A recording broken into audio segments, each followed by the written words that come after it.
สงขลามาเดี๋ยวมาฮอตไว้ทีเล่ทีหนึ่งเก็บครับพี่น้องมา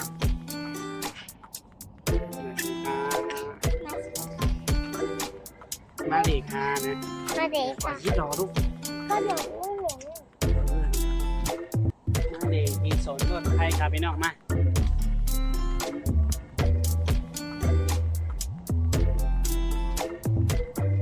ล้างลง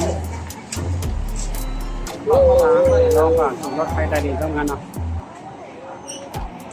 เดี๋ยวมาหอดพระจังเตอร์เนี่ยเนาะขี่กันเตอร์ค่ะขี่มาขี่รถไฟใต้ดินตัวนี่ครับเนาะตั้งเลออนซื้อตัวรถไฟด้วยครับพี่น้อง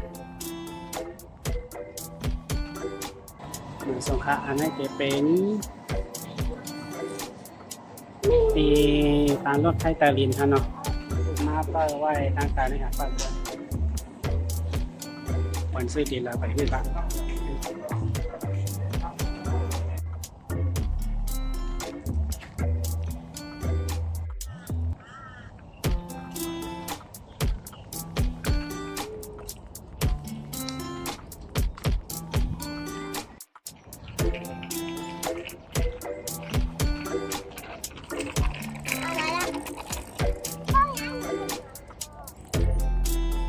สงขลาพี่น้องค่ะตอนเดียวทำมาฮอตไว้ตีเรียนตีหนึ่งค่ะเนาะอันนี้ก็แคมนะครับ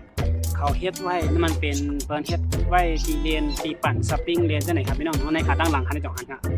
มันเป็นสีซอมจังหือมุขนะแคมหนาค่ะห้างนี้นะคะเขาเฮ็ดไว้เป็นกุ้งเป็นกุ้งอ่อนกุ้งอีเลยค่ะเนาะมาตีนี่พี่น้องครับด้วยค่ะเนาะในค่ะห้างนี้นะครับพี่น้องเนาะโดยมันเฮ็ดไว้เหมือนจังเป็นทรายไว้ค่ะพี่น้องเนาะโดยมันเฮ็ดเหมือนเม็ดทรายไว้ค่ะกล้วยกระห่ำเจอทรายค่ะเนาะในค่ะเขาเฮ็ดไว้ตีเล่ตีเรียนค่ะตีปั่นสปริงเรียนเหมือนจังขึ้นลงขึ้นตีเบิ้น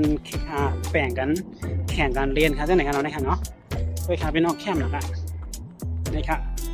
ด้วยค่ะพี่น้องนะห้างนี้นะคะอยู่ในป่าไม้จังไหนค่ะเนาะในค่ะตั้งเนื้อทำเป็นต้นไม้ตั้งแต่เป็นตีเรียนจังไหนค่ะเนาะแคมหนาค่ะมาเรียนด้วยค่ะพี่น้องเนาะนี่ค่ะห้างนี้เด็ดๆค่ะเนาะค่ะสามารถพี่น้องครับมาฮอตตีส่วนรถไทยเนี่ยก็ตามมาเรียนด้วยครับพี่น้องเนาะนี่ค่ะเนาะแค่มา